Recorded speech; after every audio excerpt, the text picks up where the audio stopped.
Welcome friends. Mahanadi serial இன்னைக்கு எபிசோடில் குமரன் நிவினை இந்த இடத்த விட்டு போயிரு நிவின் அப்படின்னு சொல்லிட்டு இருக்கிறாரு. பசுபதி இங்கே வந்திருக்கிறாரு, கண்டிப்பாக அவர் ஏதாவது பிரச்சனை பண்ணுவார், நான் இங்கேருந்து போக மாட்டேனே அப்படின்னு சொல்லிடுறாரு நிவின். என்ன மாப்பிள்ள நிவினை போக சொல்லிட்டீங்களா அப்படின்னு காவேரியோட அம்மா கேட்குறாங்க. அவன் போகிறதெல்லாம் இருக்கட்டும் அத்தை, இங்கே யார் நிற்கிறாங்கன்னு பாருங்க அப்படின்னு சொல்கிறாரு குமரன். பசுபதி அங்கே இருக்கிறத பார்த்த உடனே ரொம்ப டென்ஷன் ஆகிடுறாங்க காவேரியோட அம்மா. அதனால் இன்னைக்கு பிரச்சனை பண்ண தான் இங்கே வந்திருப்பான், எனக்கு நல்லாவே தெரியும் அப்படின்னு கோபப்படுறாங்க. முன்னாட்ட சொல்லி காவேரிட்ட அந்த ஆள்கிட்ட எதுவும் சண்டை போட வேணான்னு சொல்லிடு அப்படின்னு சொல்கிறாங்க. விஜயோட சித்தப்பா பசுபதியை கூப்பிட்டுட்டு ஸ்டேஜுக்கு போகிறாரு. இவர் கொடைக்கானல்லையே பெரிய புள்ளி, கொடைக்கானலில் பாதி சொத்து இவரோடது தான் அப்படின்னு சொல்கிறாரு விஜயோட சித்தப்பா. அந்த பெரும் புள்ளி தான் என்கிட்ட அடி வாங்கிட்டு போச்சா அப்படின்னு நக்கலை கேட்குறாரு விஜய். காவேரியோட அப்பா என்னோட உயிர் நண்பன் அப்படின்னு சொல்கிறாரு பசுபதி.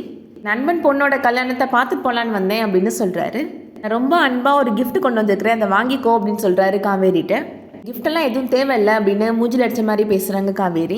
பயப்படாதம்மா, நான் அதில் ஒன்று பாம்லாம் வைக்கலை, பாம்லாம் வச்சுருந்தா நான் எப்படி இங்கே நிற்பேன் அப்படின்னு சொல்கிறாரு பசுபதி. என்னப்பா ரொம்ப பயப்படுற பொண்ணை நீ கல்யாணம் பண்ணியிருக்கிற, நீயாவது இந்த கிஃப்ட்டை வாங்கிக்கோ அப்படின்னு சொல்கிறாரு பசுபதி. விஜயுமே யோசிச்சுட்டு இருக்கிறாரு, கிஃப்ட்டை வாங்காமல் நின்றுட்டுருக்கிறாரு.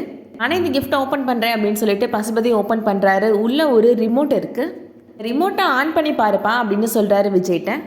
என்ன இங்கே வந்து ஜோக் பண்ணிகிட்ருக்கியா அப்படின்னு விஜய் திட்டிகிட்ருக்கிறாரு. ரிமோட்டை ஆன் பண்ணி பாருங்க, அப்போ தான் அந்த படம் லவ் ஸ்டோரியா எமோஷ்னல் ஸ்டோரியான்றது உங்களுக்கே தெரியும் அப்படின்னு சொல்கிறாரு.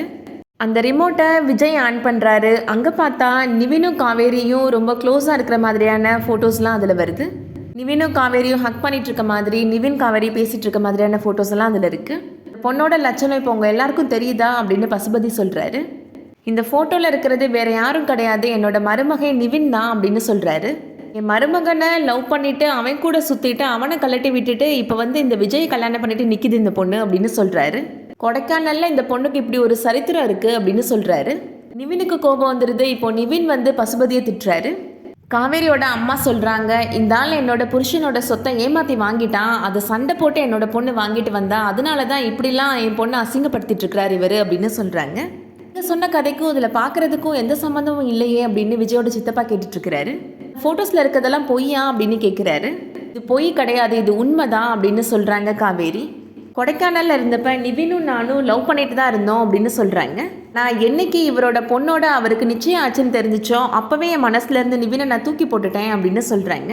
விஜயை கல்யாணம் பண்ணிக்கிறேன் நான் சம்மதிக்கிறப்ப என் மனசில் நிவின் கிடையாது அப்படின்னு சொல்கிறாங்க. நிவினுக்கு கல்யாணம் ஆகிற அப்படின்ற கதையே எனக்கு என்னோட கல்யாணம் முடிஞ்சதுக்கப்புறம் தான் தெரிய வந்துச்சு அப்படின்னு சொல்கிறாங்க காவேரி. நான் சொல்கிறது தான் உண்மை அப்படின்னு சொல்கிறாங்க காவேரி. இப்படிப்பட்ட ஒரு அசிங்கமான பொண்ணை போய் கல்யாணம் பண்ணிட்டேப்பா நீ அப்படின்னு சொல்லிட்டு இருக்கிறாரு பசுபதி. இப்போது விஜய்க்கு கோபம் வந்துடுது. பசுபதி கன்னத்திலே ஓங்கி அரைஞ்சிட்றாரு.